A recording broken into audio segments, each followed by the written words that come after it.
Una tarde cualquiera, en un rincón olvidado de la provincia, la vida de Mercedes Herrera tomó un giro oscuro y perturbador. Su desaparición parecía, al principio, un misterio menor, una de esas tragedias que suelen quedar en el silencio de lo cotidiano. Pero con cada paso que dieron las autoridades, lo que se reveló fue una historia enredada en secretos, silencios incómodos, parecían sacados de la peor película de terror. Los testigos hablaban en susurros, las pistas parecían desvanecerse como sombras al anochecer, y los detalles, esos detalles que se acumularon, nos llevan a un laberinto sin salida.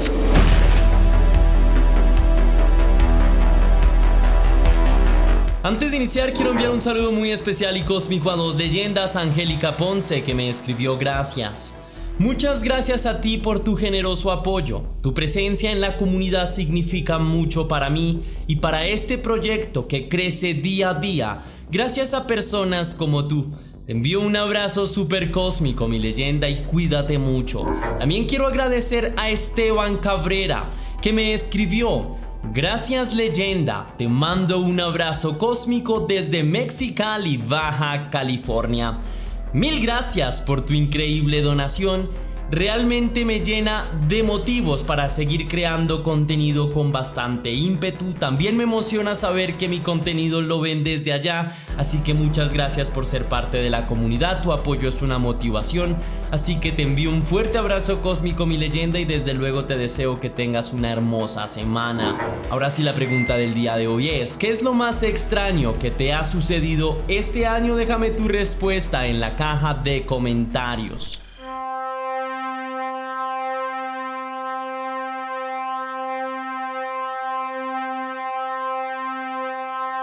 Mercedes Herrera Rodríguez era una mujer de 40 años que vivía en Chacao, estado de Miranda, en Caracas, Venezuela. Se graduó en comunicación social y periodismo cuando todavía era bastante joven. Tras esto trabajó para diversos medios en una amplia gama de oficios relacionados a su profesión, pero en los últimos años de su vida se desempeñaba de manera independiente y con esfuerzo y dedicación logró bastante reputación en el área de las terapias holísticas. Estas últimas son una serie de tratamientos con un enfoque de medicina alternativa que han ido creciendo a lo largo de los años. La terapia holística considera que para mejorar la calidad de la salud del cuerpo, mente y espíritu, deben estar en perfecta comunión y armonía para que el bienestar y la salud de las personas mejoren y así dejen de padecer dolencias. En la actualidad, estos medios de sanación no son reconocidos por las comunidades científicas, pues no se ha podido garantizar que tengan en realidad impacto sobre la salud de los pacientes. Al margen de esto, Mercedes creía en lo que hacía.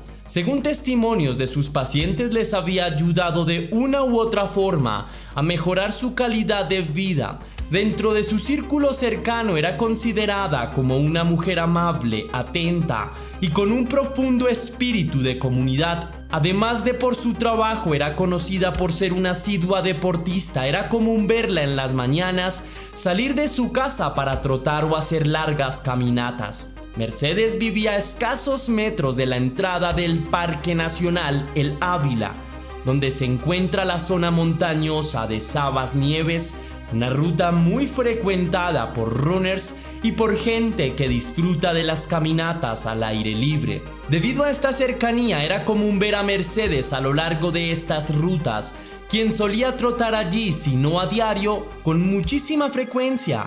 De hecho, su asiduidad al parque hizo que perteneciera a una especie de comunidad de personas que se juntaban para trotar por el parque. La mayor parte de su vida consistía en sus actividades al aire libre y en su trabajo. Por lo que se sabe, no tenía pareja y sus familiares no vivían en la ciudad. A pesar de la distancia física con su familia, era en realidad una mujer que intentaba mantener fuertes sus vínculos. Casi a diario se comunicaba con sus familiares y los mantenía al tanto de todos los pormenores de su vida. Por irónico o contradictorio que parezca, la distancia los unía más.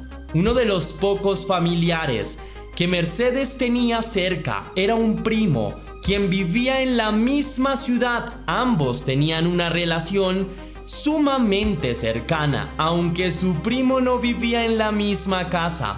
Era común que la visitara entre semana para intercambiar alguna conversación o simplemente para que se hicieran compañía juntos. El hombre era en realidad una persona sumamente importante para ella y será vital para el desarrollo del caso de hoy. En su vecindario las personas también tenían en alta estima a Mercedes, pues la consideraban una mujer amable y sumamente tranquila. Su carácter y personalidad hacían de ella una persona a la que otras personas querían acercarse.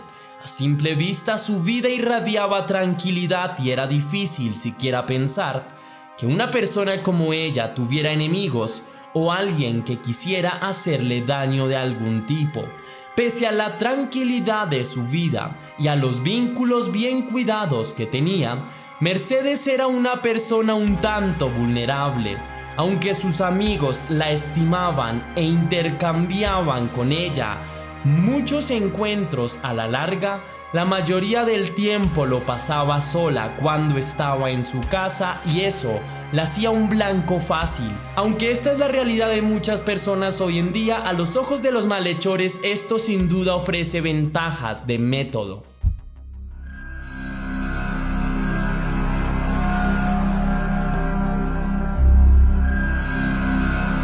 El 30 de septiembre de 2024 empezó como un día normal. Los allegados de Mercedes tuvieron contacto con ella en horas de la mañana. Ese día notaron que su ánimo era el mismo de siempre. Algunos de sus cercanos les informó que saldría a trotar al Parque Nacional El Ávila en la tarde.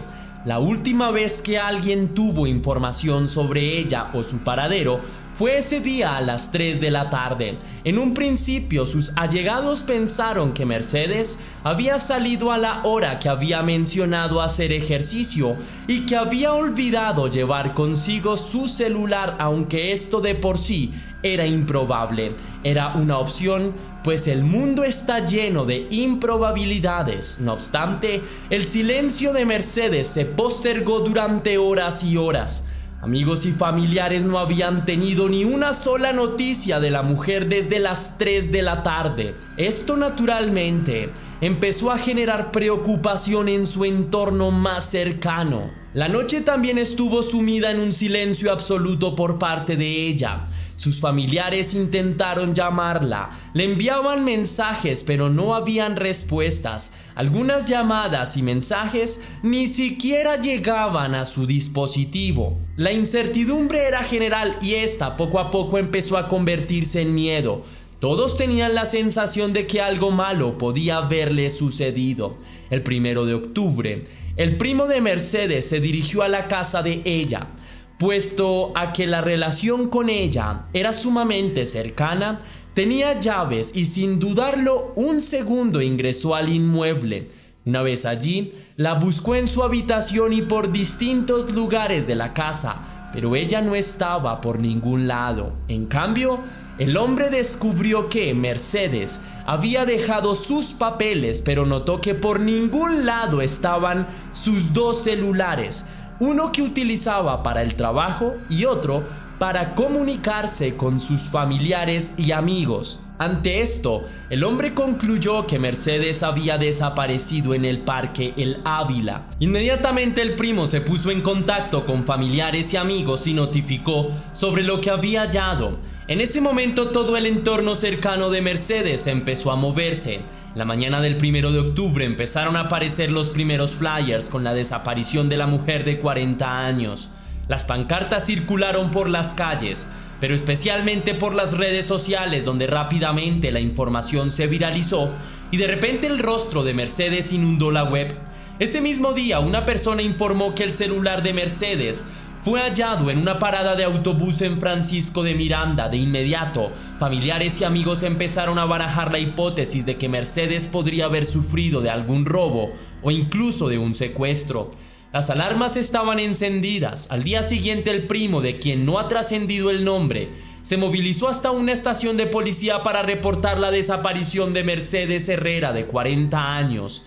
El caso fue delegado al Cuerpo de Investigaciones Científicas y Criminales, conocido por sus siglas CICPC. De manera inmediata, los operativos de búsqueda iniciaron por parte de las autoridades.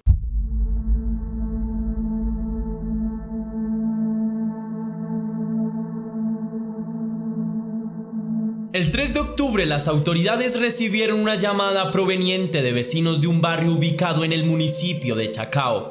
La denuncia de estas personas aseguraba que de una de las casas de la zona había un fétido olor.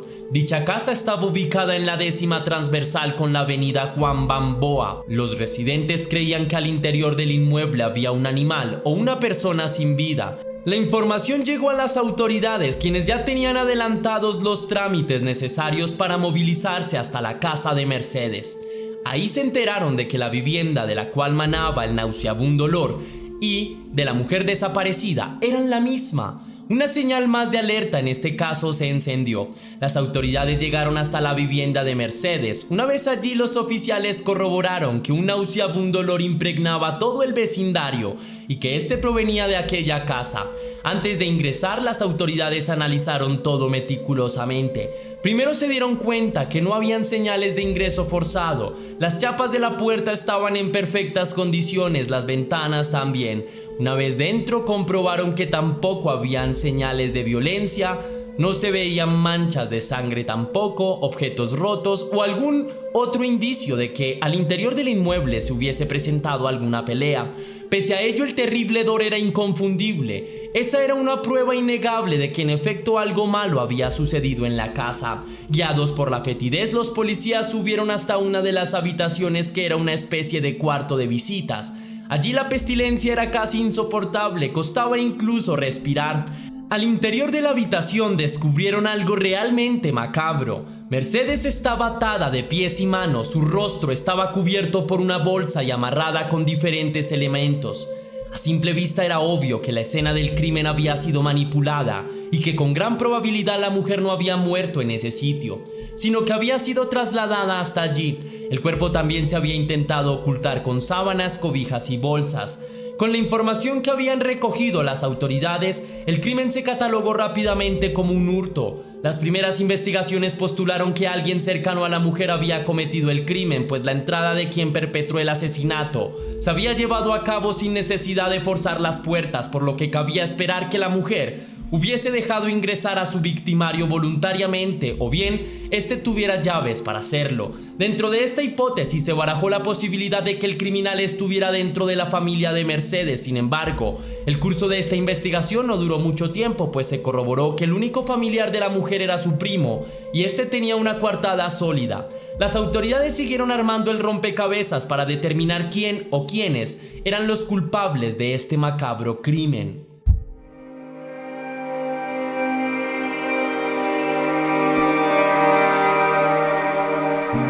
El 7 de octubre las autoridades anunciaron que habían capturado a la primera persona relacionada con el crimen de Mercedes Herrera Rodríguez. Se trataba de una mujer de 25 años identificada como Frangelyn Carolina Ortiz. Las autoridades informaron a distintos medios de comunicación que la mujer había trabajado para Mercedes como empleada doméstica ocasional durante varios años. Las autoridades informaron cómo llegaron hasta Frangelyn. La primera pista que los llevó hasta ella fue el vínculo laboral que la mujer tenía con Mercedes. Por medio de los familiares de la víctima, las autoridades se enteraron que la comunicadora social tenía una empleada doméstica y que ésta asistía con cierta regularidad a la casa.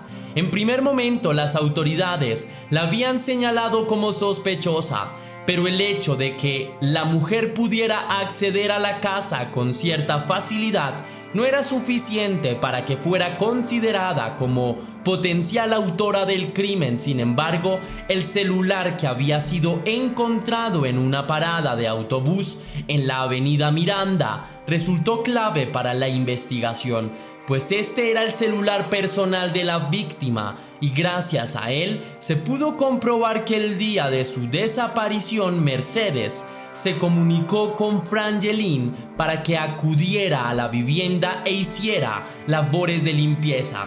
El encuentro estaba programado para antes de las 3 de la tarde. Gracias al chat de Mercedes con la empleada doméstica, las autoridades también se enteraron de que Frangelin había recomendado a su pareja Neikel Gutiérrez para que hiciera labores relacionadas con la jardinería. Según se supo, el hombre trabajó para Mercedes en un par de ocasiones. Todo este caso indudablemente recuerda a la película Parásitos, dirigida por Bong Joon-ho, aunque naturalmente aquí los matices son muy diferentes y el ensañamiento y la maldad de los victimarios poco tienen que ver con sus condiciones sociales.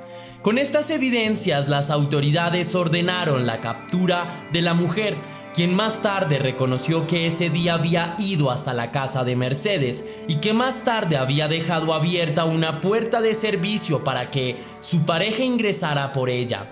Antes de que Mercedes saliera a trotar al Parque Ávila, fue abordada por Frangelin y Neikel, quienes en primer momento la amordazaron y le exigieron que les dijera dónde tenía guardado el dinero y los objetos de valor. En medio del miedo que sentía, Mercedes les informó que tenía guardados $1,000 en efectivo. Neikel tomó el dinero, los 2 celulares de la víctima y varias joyas.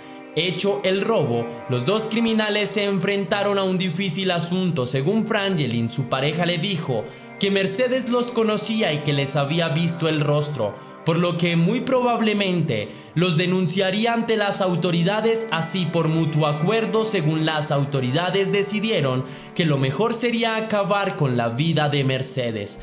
Los criminales pusieron una bolsa de basura en la cabeza de la víctima y la amarraron con cuerdas para asegurarse que ésta no se saliera. Durante minutos enteros la víctima luchó por su vida, pero todo fue en vano. Su miedo quedó ahogado, sus ilusiones desaparecidas, y todo ello por $1,000 y un par de aparatos electrónicos.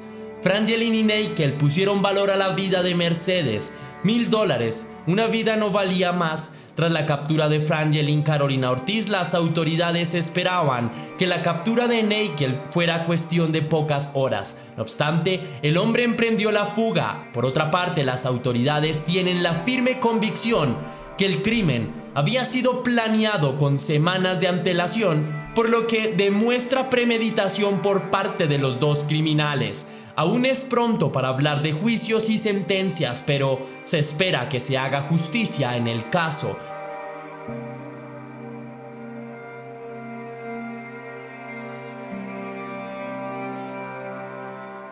Antes de irme, quisiera extender un pequeño comentario sobre: me parece lamentable que la vida de una mujer cueste tan poco. Es más, incluso me parece lamentable que la vida de las personas tenga precio, ¿no? Que digamos que por robarle cualquier cosa, joyas, plata, pues le acabemos la vida de alguien, ¿no? Y como si eso justificara de alguna forma. Realmente la ambición muchas veces nos nubla la razón y nos hace cometer actos despreciables, porque lo que sucedió aquí fue despreciable. Incluso la mujer recibió trabajo por parte de Mercedes, le pagó con una moneda muy falsa. Me parece lamentable que le haya hecho esto a la persona que confió en ella, que le dio una oportunidad laboral, porque muchas personas no tienen oportunidades laborales y son bastante honestas, tienen valores, pero no consiguen la oportunidad. Y mujeres como ella que consiguen la oportunidad, se les da por la grandiosa idea, que me parece despreciable, de robar a la persona y, peor aún, quitarle la vida. Así que solamente espero que capturen a este hombre